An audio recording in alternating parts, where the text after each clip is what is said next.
नमस्कार, आदाब। आइए बात करते हैं हमारे दोस्त सुल्तान कुरैशी के जन्मदिन की। आज उनका जन्मदिन था और उनके दोस्तों के ज़रिए बड़े धूमधाम से उनका जन्मदिन मनाया गया। अब मुझे ये पता नहीं है कि उनकी उम्र यानी उनके साल कितने हुए। बहरहाल अगर आप उनसे जानना चाहते हैं तो स्क्रीन पर ये मोबाइल नंबर है। और अब आइए बात करते हैं आचार संहिता की।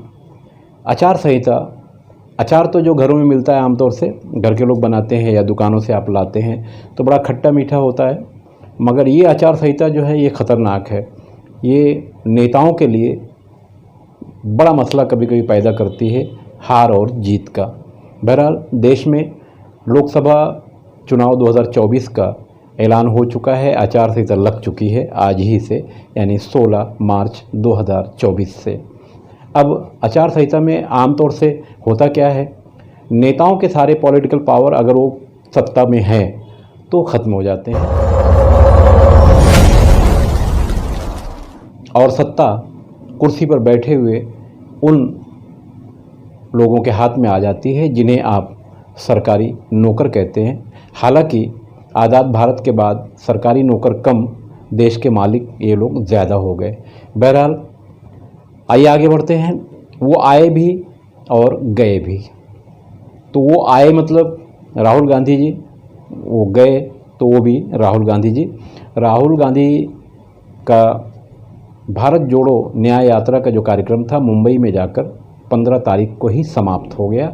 और मगर भिवंडी शहर के कांग्रेसियों ने भिवंडी शहर में आनंद दीघे चौक पर, जिसे पहले से दिकात नाका कहा जाता है क्योंकि वहाँ एक दिकात नाका हुआ करता था, आक्ट्राय नाका, इसलिए उसका पुराना नाम दिकात नाका है। और अब स्वर्गीय आनंद दीघे के नाम से दीघे चौक है। इसी चौक पर एक बड़ा सा स्टेज लगाया था भिवंडी शहर की कांग्रेस पार्टी के जो जिम्मेदार लोग हैं उन्होंने। मगर राहुल गांधी की यात्रा जब दीघे चौक पर पहुंची तो उन्होंने अपनी गाड़ी पर से ही खड़े खड़े भाषण दिया और आगे बढ़ गए, जबकि मंच से यानी जो स्टेज लगाया गया था कांग्रेस पार्टी की तरफ से, वहाँ से ऐलान किया जा रहा था कि राहुल जी आप स्टेज पर आइए। मगर भिवंडी शहर के कांग्रेसियों की उन्होंने एक न सुनी और अपनी गाड़ी से भाषण देते हुए आगे बढ़ गए।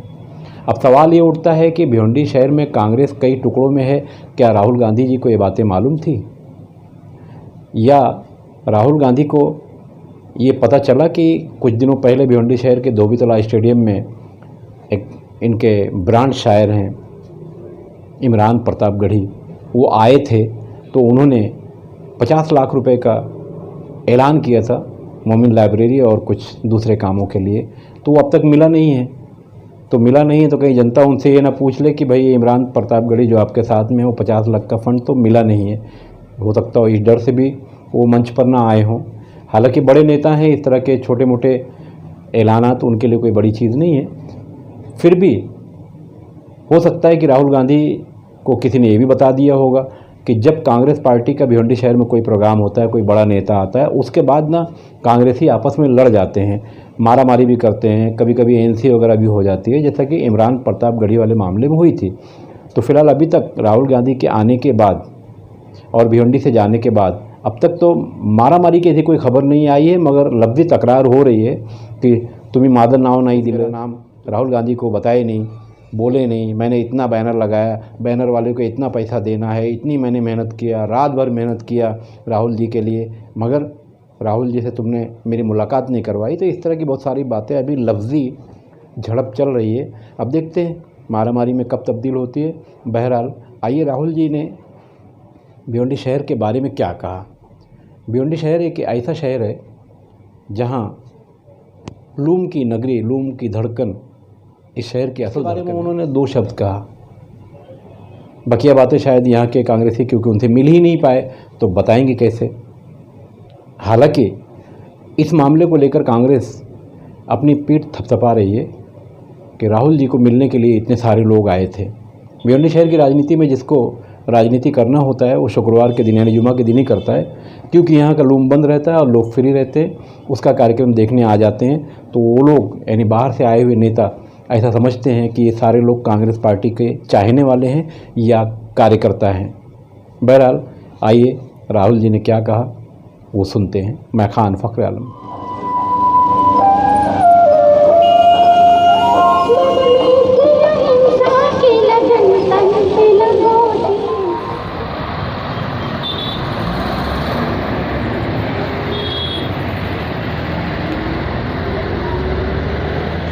आदाब, आइए बात करते हैं। इस वक्त मैं शेलार ग्राम पंचायत में हूँ और मेरे ठीक सामने 25 मीटर की दूरी पर भिवंडी शहर है और कांग्रेस पार्टी के युवराज राहुल गांधी का ये काफ़िला आप देख रहे हैं यहाँ से निकल रहा है और राहुल गांधी की पूरी टीम यहाँ से निकल रही है।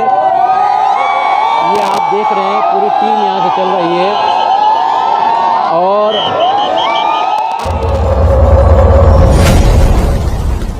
ये नंबर समझ ही नहीं आता। अदानी को समझ आ जाता है मगर आम आदमी को समझ नहीं आता। 16 लाख करोड़ रुपए कितना होता है मैं आपको बताता हूं। एक साल मनरेगा को चलाने में 65,000 करोड़ रुपए लगते हैं।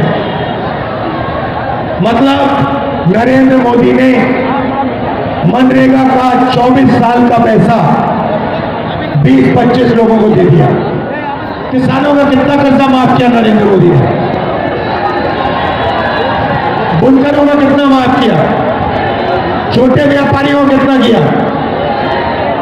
जो ये युवा कॉलेज की पढ़ाई के लिए ट्यूशन के लिए कर्जा लेते हैं उनका कितना माफ किया? 0। मगर जो सबसे अमीर लोग हैं उनका 16 लाख करोड़ रुपए माफ किया। पहले सुप्रीम कोर्ट कहती है कि ये जो नरेंद्र मोदी ने इलेक्टोरल बॉन्ड शुरू किए इसके आंकड़े स्टेट बैंक ऑफ इंडिया को पब्लिक कर देने चाहिए। कॉन्ट्रैक्ट हिंदुस्तान की सरकार देती है, जिस भी कंपनी को देती है उसका इलेक्टोरल बॉन्ड्स के माध्यम से रिश्वत वो कंपनी बीजेपी को देती है। मुझे बताओ इस देश में आपकी भागीदारी कहां है? मीडिया में आपके लोग हैं क्या? एक आपका नहीं है। 90% का मीडिया में एक आदमी नहीं दिखेगा। इसीलिए मीडिया वाले आपकी बात नहीं करते। कभी मीडिया में आपने कभी किसानों की बात होती हुई देखी? मजदूर की बात होती हुई देखी? छोटे दुकानदार की बात होते हुए देखी? बेरोजगारी की बात सुनी? महंगाई की बात सुनी? नहीं। आप लोग मजदूरी करते हो। ये जो फ्लाईओवर बनाए ना ये 90% ने बनाया है। ये जो सड़क बनी है ये 90% ने बनाया है। मगर इसका जो पैसा बना है वो 5% के बैंक अकाउंट में गया है। ये हिंदुस्तान की सच्चाई है। इसलिए हमने न्याय शब्द भारत जोड़ो यात्रा में लगा दिया। आर्थिक अन्याय, सामाजिक अन्याय, किसानों के खिलाफ अन्याय, बेरोजगार युवाओं के खिलाफ अन्याय। किसान कहता है हमें एमएसपी दे दो, मिनिमम सपोर्ट प्राइस दे दो। नरेंद्र मोदी जी कहते नहीं मिलेगी, मर जाओ तुम्हें नहीं मिलेगी। हमने मैनिफेस्टो में लिख दिया जैसे हमारी सरकार आएगी हिंदुस्तान के किसानों को मिनिमम सपोर्ट प्राइस, कानूनी मिनिमम सपोर्ट प्राइस हम दिलवा देंगे। तो ये लड़ाई है भाइयों और बहनों। एक तरफ नरेंद्र मोदी जी हिंदुस्तान के 20-25 अरबपति और दूसरी तरफ हिंदुस्तान की गरीब जनता, बेरोजगार लोग, पिछड़े, दलित, आदिवासी, माइनॉरिटी, गरीब जनरल कास्ट के लोग।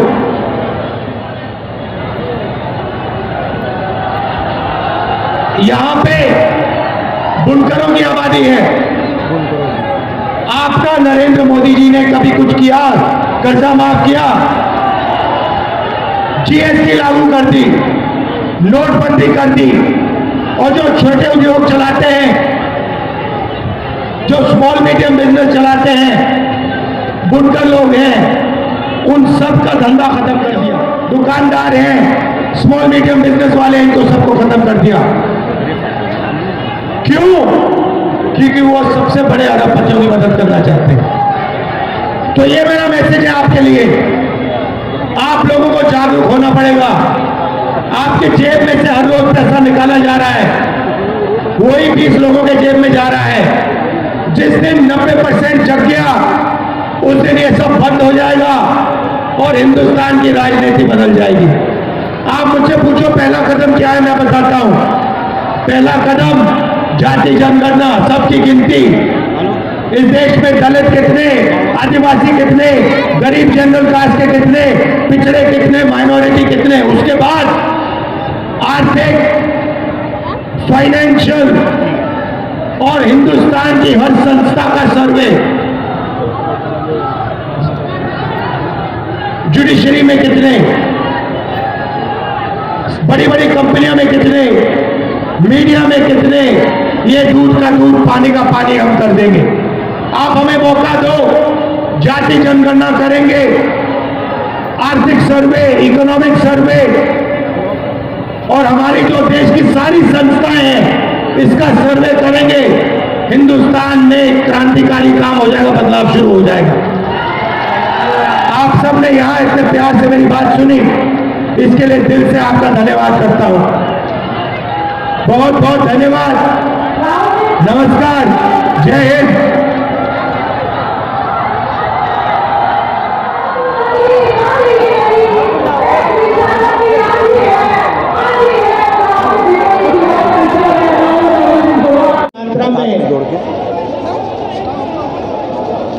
हमने भारत जोड़ो शब्द का प्रयोग किया। दूसरी यात्रा में हमने भारत जोड़ो न्याय यात्रा, मतलब न्याय शब्द हमने उसकी यात्रा चल रहे थे। बहुत सारे लोग आए, कहते देखिए आप कन्याकुमारी से कश्मीर तक चल लिए, मगर ऐसे बहुत प्रदेश हैं जहां आप गए नहीं। उड़ीसा नहीं गए, गुजरात नहीं गए, छत्तीसगढ़, झारखंड नहीं गए, तो आपको दूसरी यात्रा करनी चाहिए। गरीबों के खिलाफ, श्रमिकों के खिलाफ, मजदूरों के खिलाफ, छोटे व्यापारियों के खिलाफ, बेरोजगार युवाओं के खिलाफ, जहां भी इस देश में देखो आपको अन्याय अन्याय दिखेगा। तो इसलिए हमने दूसरी यात्रा में न्याय। आपसे 2-3 सवाल पूछ के करता हूं। नरेंद्र मोदी जी ने हिंदुस्तान के 20-25 सबसे अमीर लोगों का कितना कर्जा माफ किया है? क्या था वो? ये कितना?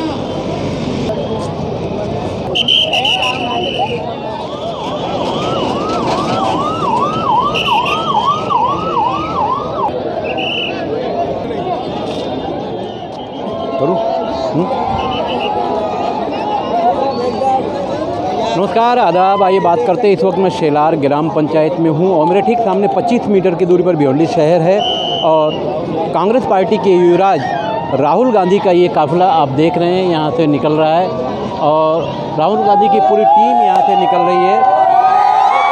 ये आप देख रहे हैं, पूरी टीम यहाँ से चल रही है और अब ये राहुल गांधी को आप देख रहे हैं।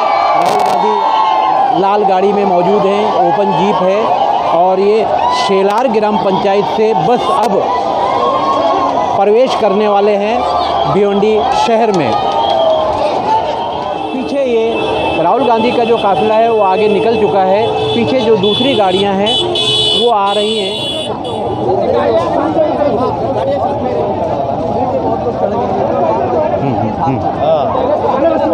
और सिक्योरिटी को लेकर राहुल गांधी के जो सिक्योरिटी के जवान हैं उनके बीच और जो यहाँ की जो पुलिस है जो इस वक्त पूरी तरह से बंदोबस्त पर है, आपस में इनका कुछ विरोध हो रहा है सिक्योरिटी को लेकर। हालांकि सिक्योरिटी पहले होनी चाहिए, मगर राहुल गांधी के जो सिक्योरिटी के लोग हैं और यहाँ जो लोकल पुलिस है उनके जो लोग हैं, कहीं ना कहीं आपस में कुछ सिक्योरिटी को लेकर विवाद भी हो रहा है।